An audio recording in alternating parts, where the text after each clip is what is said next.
Hello! If you haven't already noticed, I have a lot of hair, and while I love my hair, one of the pitfalls is that it comes out everywhere and it drains down the shower when I take a shower.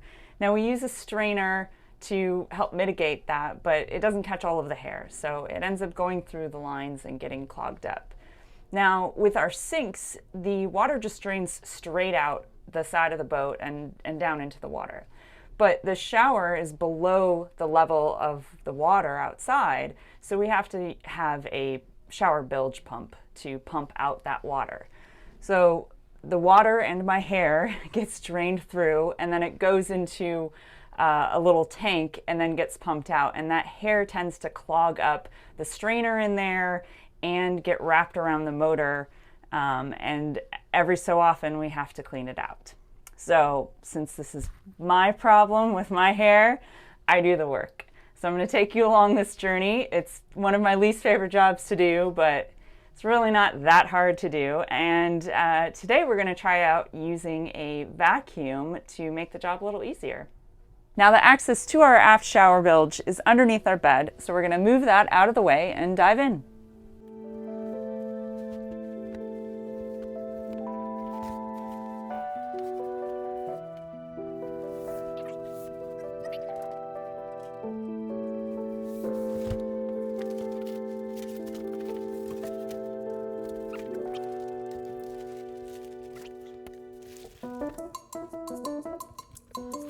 So right here is where we access the shower bilge.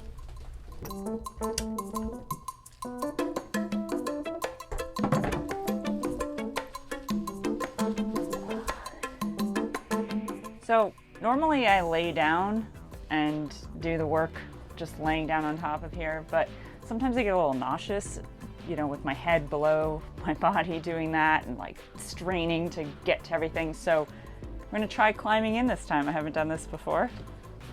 So let's go.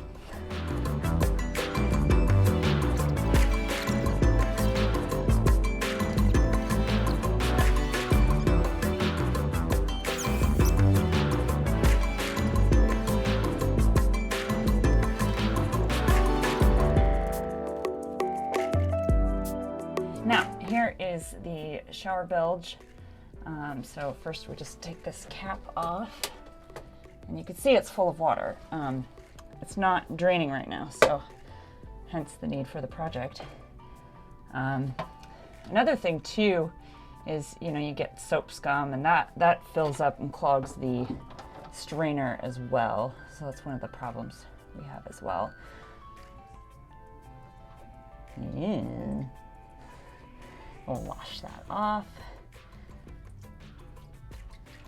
So we're going to suck some of this out.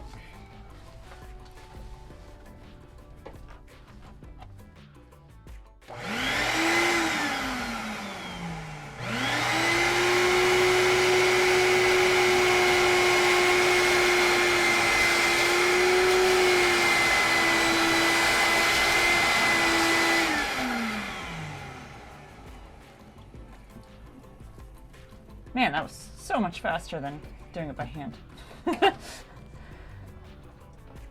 So the pump just sticks into the little hole there, and that's where there's a flap there, and it pushes out to go out. But there's actually water pressure in there.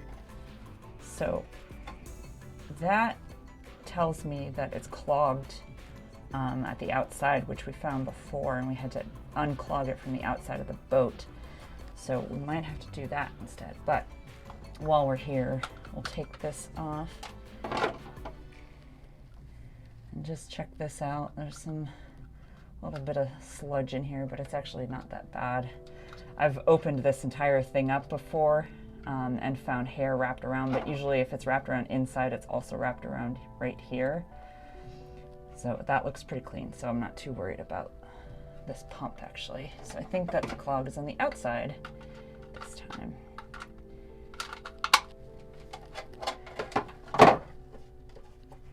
Yuck.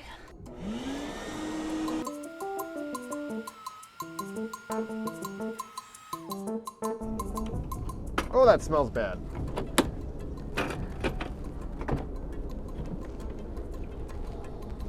Well, it sucked out some water, but Not very much. not very much. I mean, but maybe that's it. Okay, let's see if that worked.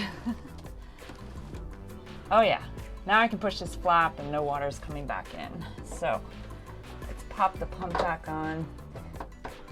There's a little resistance when you push it in, but you can pretty much feel that it's in. But sometimes I've had to reseat it. It just doesn't work right. Something's wrong the first time. So put that in, and then the little notches for the wires here so they don't get pinched when you put the cover back on. But we will put the strainer that I wiped off back in. Okay, the water's on, so we should see it pumping in. There we go. It has to fill up a little bit before the pump turns on. There's a float inside that pump. I don't know if you saw it when I took it apart. And once the float raises up, then it turns the pump on.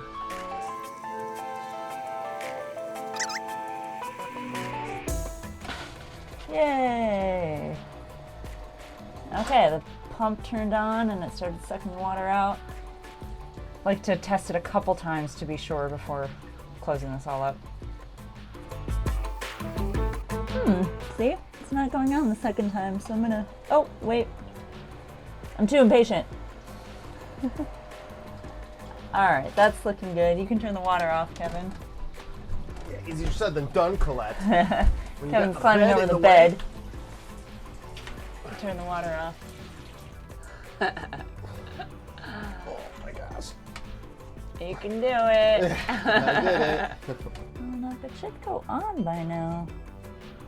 It isn't. Right. I hadn't turned it yet. Oh, I had just lightly touched it, I guess, is what the deal was. So, and it shouldn't be sitting on anything, you know, and it moves so lightly. Oh, if I push it up and kind of push it to the side. Yeah, there is too much play. This is It's just not too broken. wiggly. Yeah, it's just too loose. Well, it's time to order a new pump. Yeah. Okay.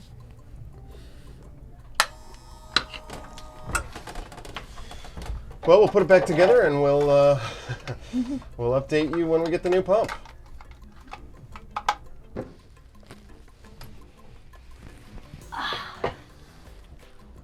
Yay.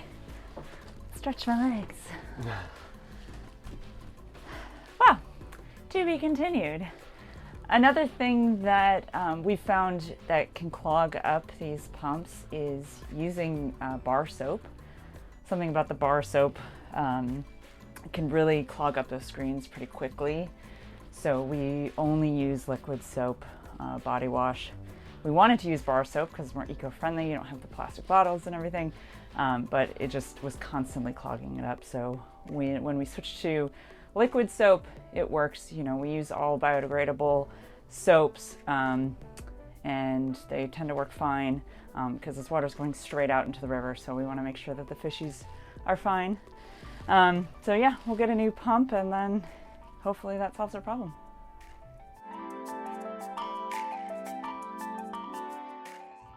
So we finally got our replacement shower bilge, and we're going to install that today.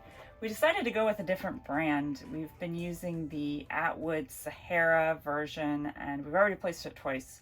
So I think it's time to just give up on that one and try something new. So we found this one by Rule. What's great about this is it has a separate float from the pump. So if one piece goes bad, we just have to replace one instead of the whole thing. Also, the quality looks great. Here's the screen here. It seems really easy to take out and clean. Everything so far looks really nice with this one, so we're going to try this out. Now I have to get down in the hole again.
A lot of gunk still gets through that screen, which we noticed with our other one as well. So we actually put a little bit of mesh, kind of like what you would use for a screen for a door or a window. So we just use some of that material, and I just kind of sewed it on there. And there we go. Now the pump is sucking out. Still leaves a lot of water in there. Now we will screw down the box so it's secured in place and put the cover on and well, clean it out as well.